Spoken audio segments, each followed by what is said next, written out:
దేవునికి స్తోత్రం అండి. ఒక్కసారి కీర్తనల గ్రంథము 13వ అధ్యాయము మనము చదువుకుందాము. ఇందులో కేవలం ఒక 5 వచనాలు ఉన్నాయి. ఈ 5 వచనాలు ఒకసారి చదువుదామండి. యెహోవా ఎన్నాళ్ళ వరకు నన్ను మర్చిపోదువు, నిత్యం మర్చెదవా? నన్నెంతకాలం విముఖుడివై ఉందువు? ఎంతవరకు నా మనసులో నేను చింతపడుదును?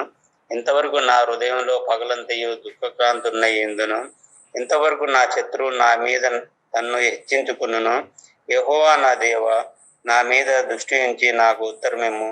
నేను మరణనిద్ర నొందకుండాను వాని గెలిచితినని నా శత్రువు చెప్పుకొనకుండాను నేను తూలిపోయి ఉండగా నా విరోధులు హర్షింపకుండాను నా కన్నులకు వెలిగిమ్ము. నేనైతే నీ కృపయందు నమ్మిక ఉంచి ఉన్నాను. నీ రక్షణ విషయమై నా హృదయం హర్షించున్నది. యెహోవా నాకు మహోపకారములు చేసి ఉన్నాడు, నేను ఆయనను కీర్తించెదను. ఆమేన్. మీరు దావీదు యొక్క ప్రార్థనలు విన్నట్టయితే, ఆయన ప్రార్థన గురించి మీరు ధ్యానించినట్టయితే కనుక, ఆయన ప్రతి ప్రార్థనలో, ప్రతి కీర్తనలో మొట్టమొదట ఆయన యొక్క భారాన్ని, ఆయన హృదయంలో ఉన్నటువంటి భారమును, సమస్యను చెప్పుకుంటారు. మరి చివరి ఎండింగ్కి వచ్చేసేటప్పటికి ప్రభువుని స్తుతిస్తూ, ఆయనను కీర్తిస్తూ ఆ ఒక కీర్తనని ముగించేస్తారు. చాలా కీర్తనలలో ఆల్మోస్ట్ 90% ఆయన రచించిన కీర్తనలు అన్నింటిలో కూడా ప్రశ్న ఆయనే వేస్తాడు, జవాబు కూడా ఆయనే చెప్పుకుంటాడు. హల్లెలూయా. సో ఇక్కడ దావీదు ఆయన ఒక మాట అంటున్నాడు, నువ్వు ఎన్నాళ్ళ వరకు నువ్వు నన్ను మర్చిపోతావు, నిత్యము నన్ను మర్చిపోతావా? నాకు ఎంతకాలము నువ్వు విముఖడబై ఉంటావు? ఎంతవరకు నా మనస్సులో నేను చింతపడాలి? ఎంతవరకు నా హృదయంలో నేను దుఃఖాక్రాంతునిగా ఉండాలి? ఎన్నోసార్లు నేను ఇలా అనుకున్న సందర్భాలు ఉన్నాయి, మీరు అనుకున్న సందర్భాలు ఉంటాయి. ఇలాంటివి మనము ఒక సమస్యలో నుంచి వెళ్తున్నప్పుడు, ఒక పోరాటంలో నుండి వెళ్తున్నప్పుడు ప్రార్థించి బహుశా కొన్నిసార్లు మనం అలసిపోతాం, విసిగిపోతాం.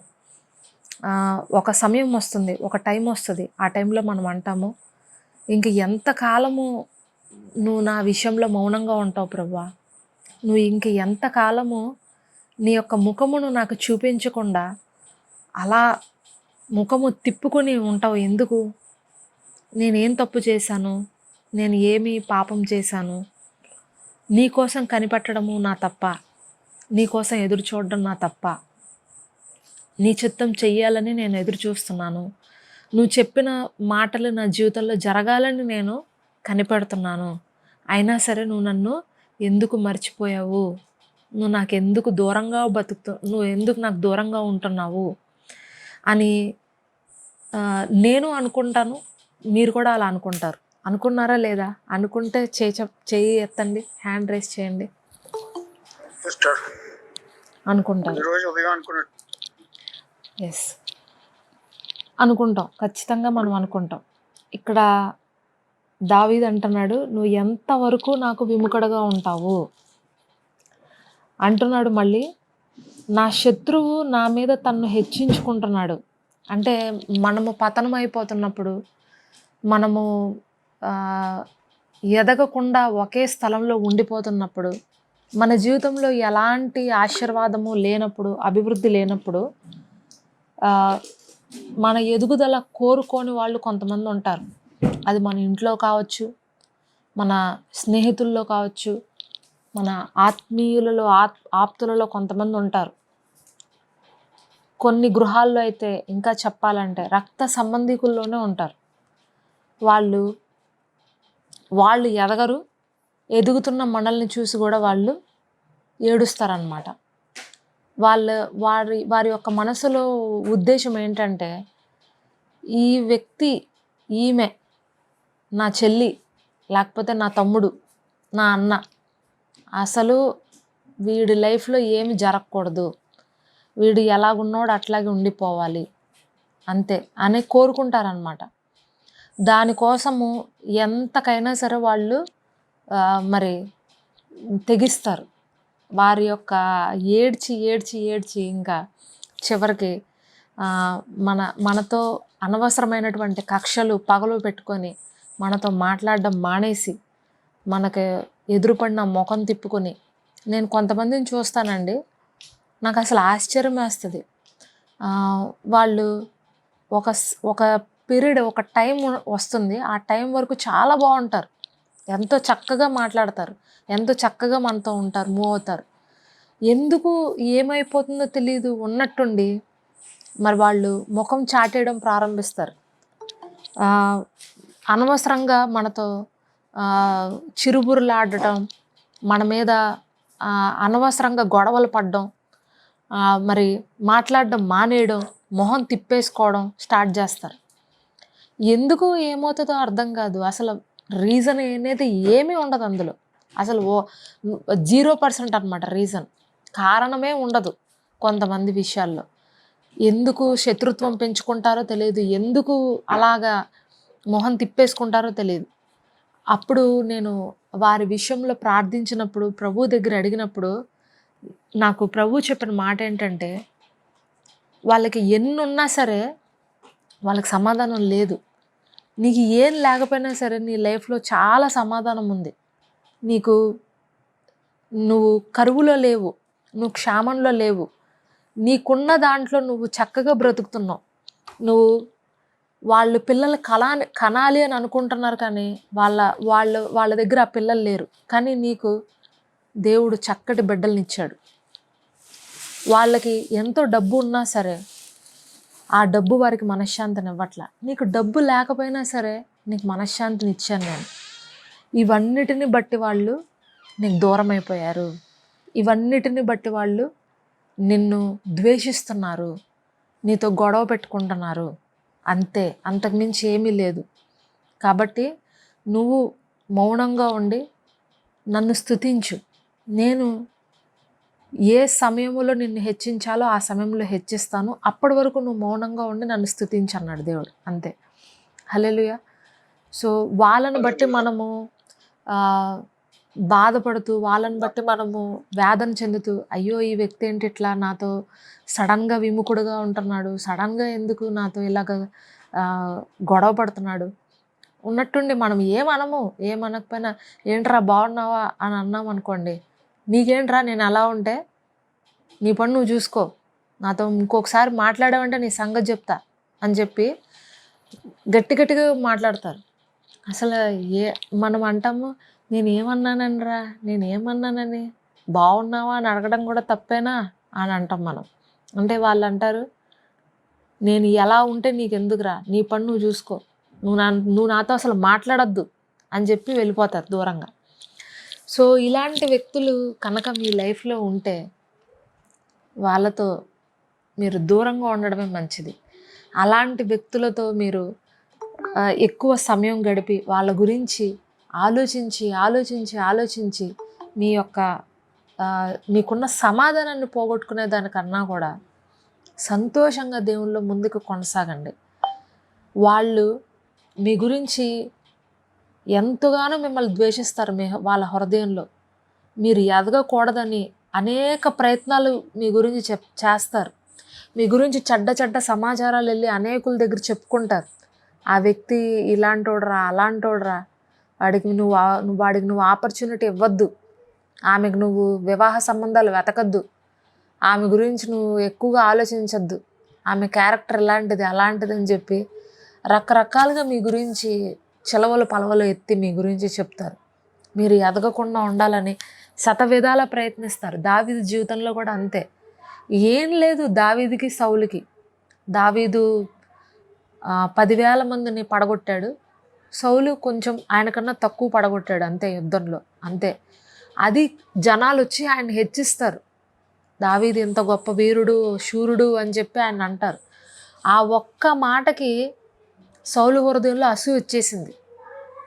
నిన్నగాక మొన్న వచ్చాడు, నేను ఎన్నుకుంటే ఇతను వీరుడయ్యాడు, నేను ఎన్నుకుంటే ఇతను నా యుద్ధంలోకి వచ్చాడు, అసలు చూస్తే పెద్ద హైట్ కూడా లేడు, చిన్నగా ఉన్నాడు పిల్లాడిలాగా, నా వయసు అంతా వీడి వయసు అంతా, నా అనుభవం ఏంటి ఇతని అనుభవం ఏంటి, నిన్నగాక మొన్న వచ్చి పెద్ద గొప్ప వీరుడు శూరుడు అని చెప్పి వీళ్ళందరూ అంటున్నారు, అంటే నేనేమైపోవాలి, నేను చేసిన యుద్ధాలు వీళ్ళు గుర్తించట్లేదే, ఈరోజు ఆ గొల్లియాతును పడగొట్టేస్తే వీరుడు అయిపోయినట్టేనా అని ఇలా రకరకాలుగా అతని మనసులో అనుకొని ఒక రోజుకి అతనికి ఆ అసూయ ఎక్కడ దాకా వెళ్ళిపోయిందంటే చంపేయాలన్నంత కోపం వచ్చేసింది అనమాట సౌలుకి.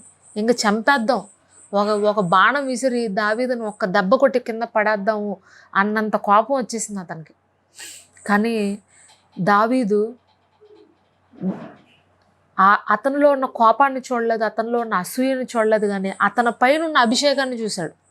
హల్లెలూయా. సో ఆయన అభిషేకాన్ని గౌరవించాడు దావీదు.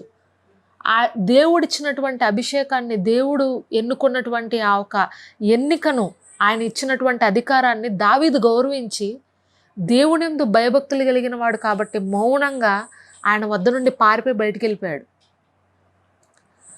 ఈరోజు శత్రువు నీ మీద అతిశయిస్తూ ఉండొచ్చు. పారిపోయాడు ఇంట్లోంచి బయటికి పోయాడు, నన్ను ఎదుర్కోలేకపోయాడు, నేను చెప్పిన మాట వినలేదు, చేయలేదు, అందుకనే ఇంట్లోంచి బయటికి పోయాడు, ఇంట్లోంచి వెనక్కిపోయాడు, మౌనంగా ఉన్నాడు, మౌనంగా ఉంది అని మీ గురించి రకరకాలుగా అనుకోవచ్చు.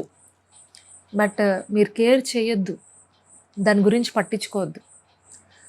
ఏ సమయంలో ఎవరికి ఎలా జవాబును ఇవ్వాలో దేవుడికి తెలుసు. ఆయనను మాట్లాడనివ్వండి, ఆయన్ని యుద్ధం చేయనివ్వండి, మీ పక్షాన ఆయన యుద్ధం చేస్తాడు తప్పకుండా. ఇక్కడ దావీదు అంటున్నాడు, నా మీద నా శత్రువు అతిశయిస్తున్నాడు. మన బంధువుల్లో కూడా చాలామంది అనుకుంటారు, దేవుడిని నమ్ముకుంది ఏంటి దేవుడు దేవుడు దేవుడు అంటది. ఎప్పుడు ఏం చేశాడని వాళ్ళ దేవుడు, ఏం పెట్టాడని వాళ్ళ దేవుడు, ఎంత మంచి కుటుంబాన్ని వదిలిపెట్టి, ఎంత మంచి బలగాన్ని వదిలిపెట్టి అటు పోయింది. ఏం సాధించాలని, ఎవరిని ఉద్ధరించాలని? పోయిందిగా, చూద్దాంలే, ఎంతకాలం నిలబడుతుందో చూద్దాం, మనం కూడా ఏం చేస్తుందో చూద్దాం, ఏదో ఒక రోజు బయటపడుతుందిగా రోడ్డు మీద, అప్పుడు మనమే దిక్కు అవుతాంలే అనుకుంటారు వాళ్ళు. కానీ నువ్వు ఎవరినైతే నమ్మావో, నువ్వు ఏ దేవుడి మీద అయితే ఆధారపడ్డావో ఆయన నిన్ను సిగ్గుపరిచే దేవుడు కాదు. నువ్వు ఆయన మీద నిరీక్షణ ఉంచావు ఈరోజు, నా దేవుడు నన్ను కాపాడతాడు, నా దేవుడు నన్ను సిగ్గుపరచనివ్వడు అని ఒక చిన్న నిరీక్షణ, ఒక చిన్న హోప్ మీకుంది కదా. ఆ ఒక్క హోప్ చాలు మిమ్మల్ని, మీ కుటుంబ సభ్యులందరూ ఎదుర్కొండా మిమ్మల్ని హెచ్చించే విధంగా, మీ తలలు పైకెత్తే విధంగా దేవుడు మీ జీవితంలో గొప్ప అద్భుత కార్యాలు చేస్తాడు. మీరు నిలబడాలంతే. మీరు నిలబడినప్పుడు, మీరు ఆయన కోసము త్యాగపూరితంగా అన్నిటినీ వదులుకున్నప్పుడు దేవుడు మీకోసం గొప్ప కార్యాలు చేస్తాడు. ఆయన మనల్ని విడిచిపెట్టే దేవుడు కాదండి. ఆయన మనకు అపజయాన్ని ఇచ్చే దేవుడు కాదు. మనల్ని ఫెయిల్యూర్గా వదిలిపెట్టేసే దేవుడు కాదు. ఆయన కోసము మనం నిలబడినప్పుడు, మన కుటుంబ సభ్యులు మనం ఎదిరించినప్పుడు వాళ్ళు మనకు శత్రువులు అయిపోతారు. ఎందుకంటే మీరు మీ కుటుంబాన్ని ఎదుర్కొంటున్నారు, అది సాతానికి ఇష్టం లేదు.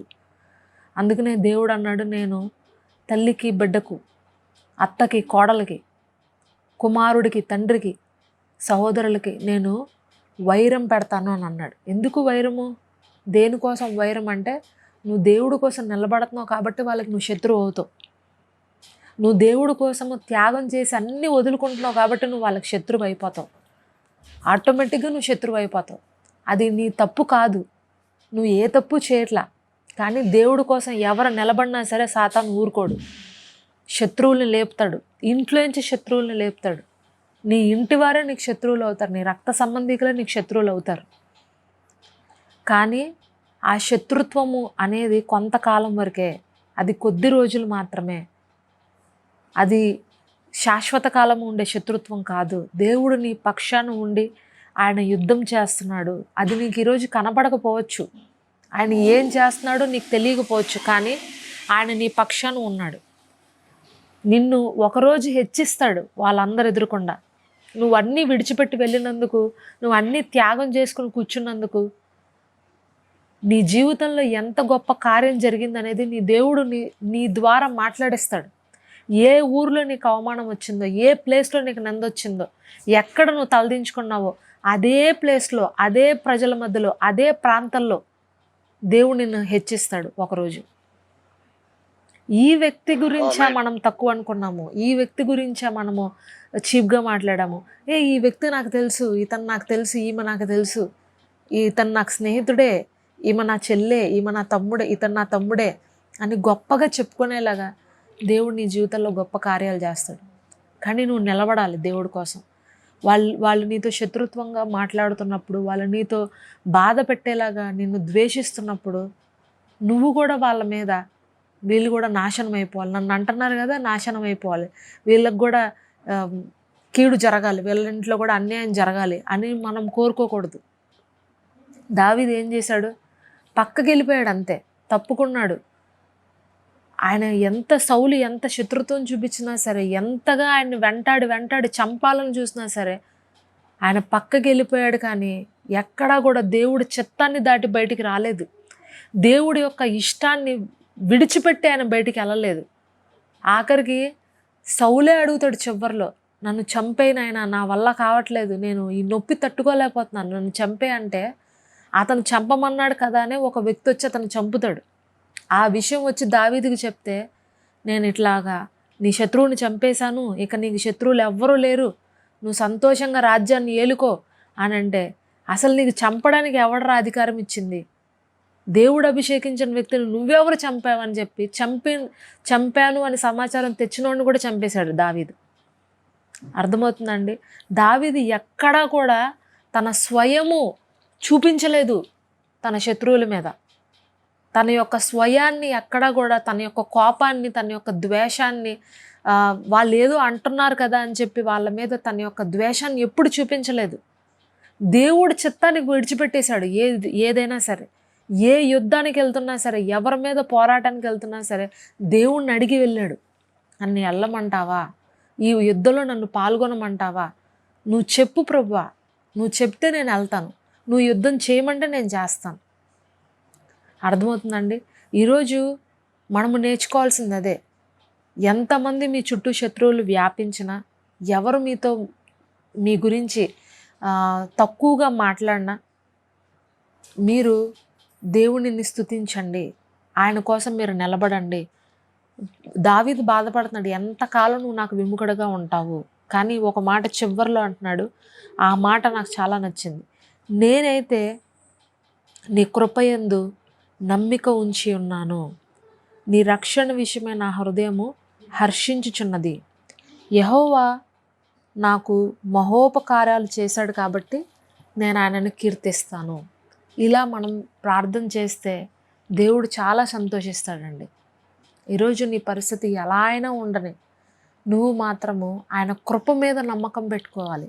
ఆయన కృప, ఆ కృప ఒక్కటి చాలు నీ జీవితాన్ని సుందరముగా, అందంగా మార్చగలదు. హల్లెలూయా. ఆయన కృప చాలు మనకి. ఆయన కృపలోనే మనము జీవించగలము. ఆయన కృప ఉంటే మన జీవితాల్లో ఏదైనా సాధ్యమే. ఎలాంటి కార్యాలనైనా మనము ఆయన కృప ద్వారా జరిగించవచ్చు.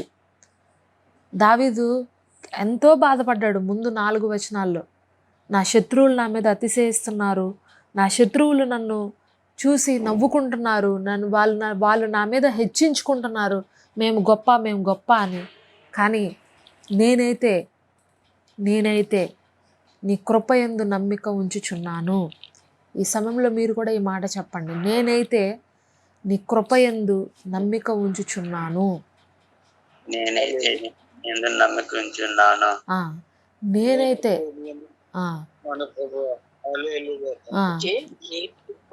నమ్మిక ఉంచుచున్నాను.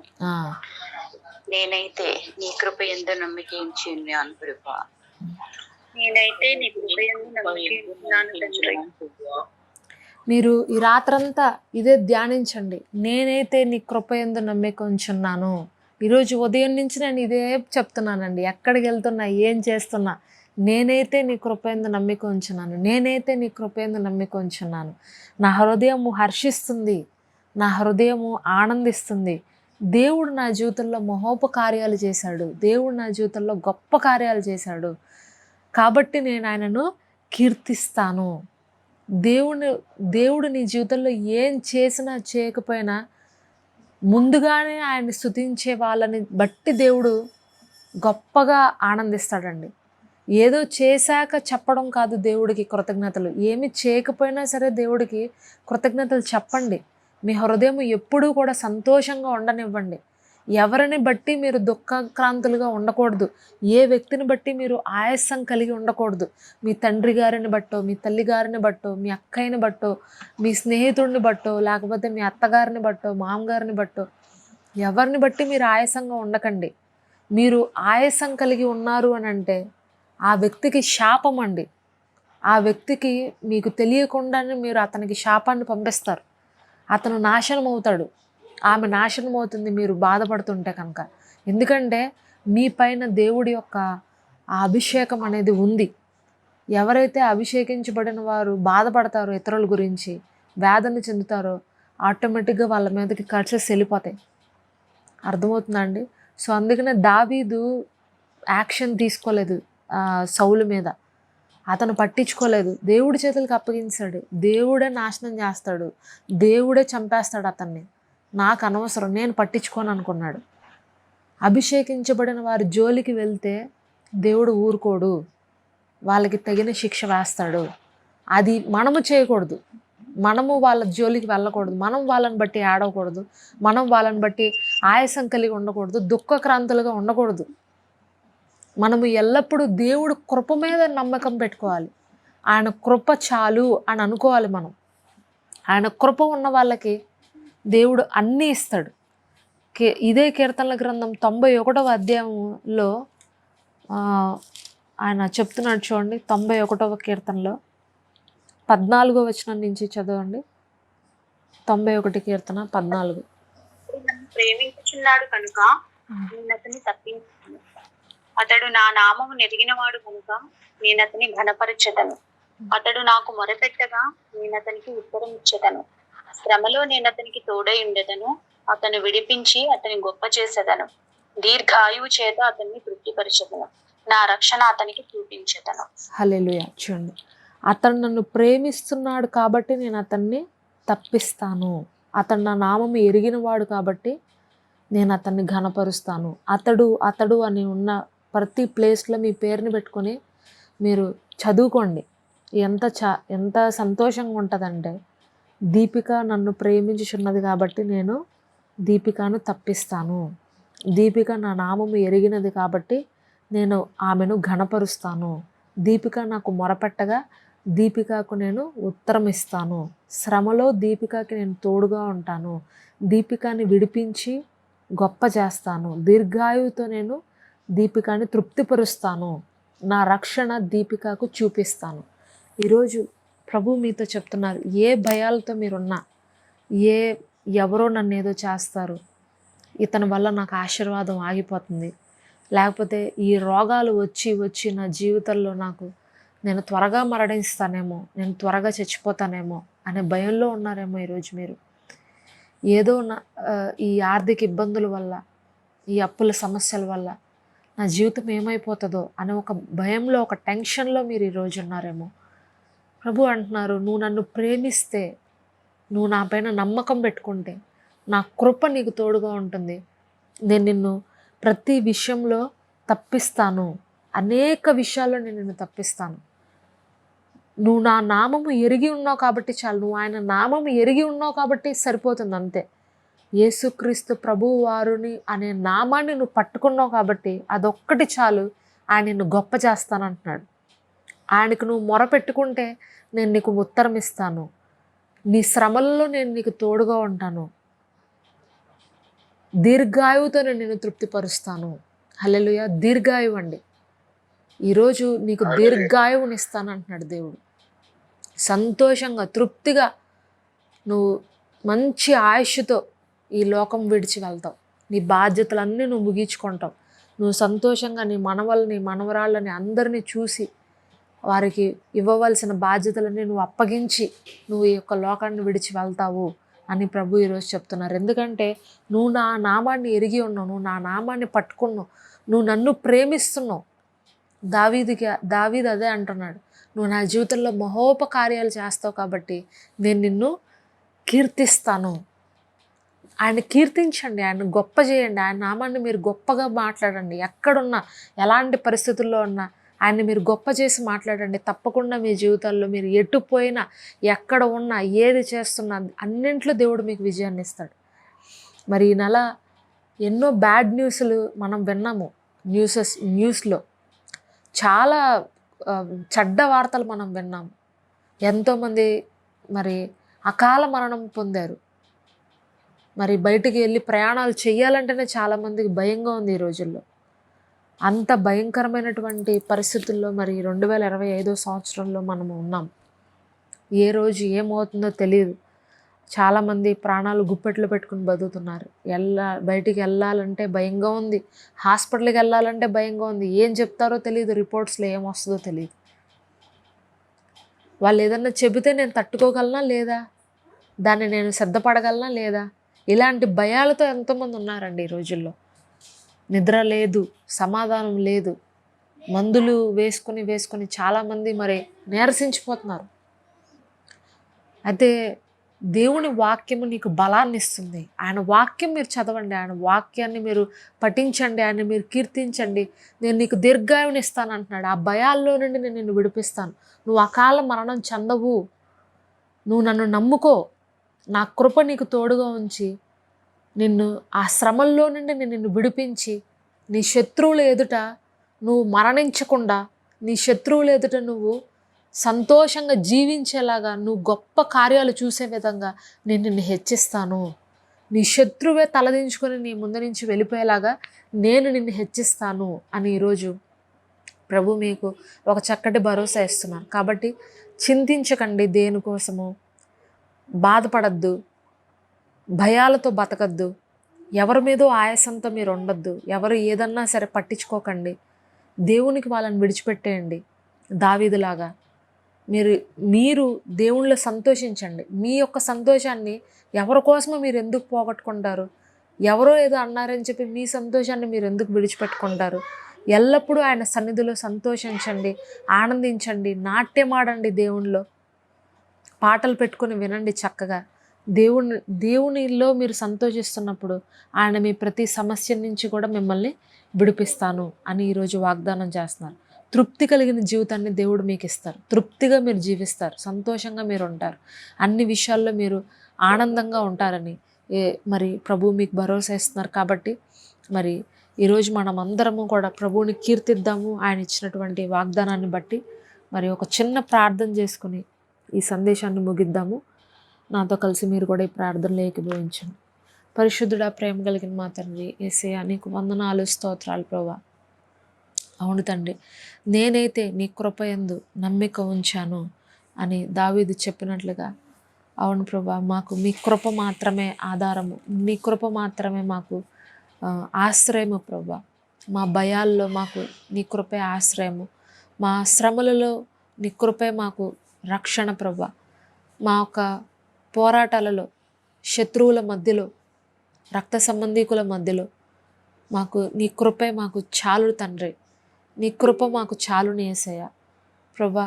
మరి ఈరోజు ఎవరైతే ఇటువంటి సమస్యలతో, ఇలాంటి ప్రశ్నలతో ఈరోజు నీ దగ్గరికి వచ్చారో వాళ్ళందరితో నువ్వు మాట్లాడినందుకు, వాళ్ళందరికీ జవాబులు ఇచ్చినందుకు నీకు స్తుతులు నాయన, స్తోత్రాలు ప్రభా తండ్రి. మరి వీళ్ళందరినీ కూడా మీరే పేరు పేరున జ్ఞాపకం చేసుకుని వీళ్ళ జీవితాల్లో ప్రభా గొప్ప మేలులతో, ఆశీర్వాదాలతో మీరు నింపండి. ఏ సమస్యలతో నాయన మరి ఈరోజు నాయన మరి నీ దగ్గరికి వచ్చి ఉన్నారో ఆ సమస్యల నుంచి వారిని విడిపించి, వారి శత్రువుల ఎదుట వారి తలలను మీరు పైకెత్తండి ప్రభా.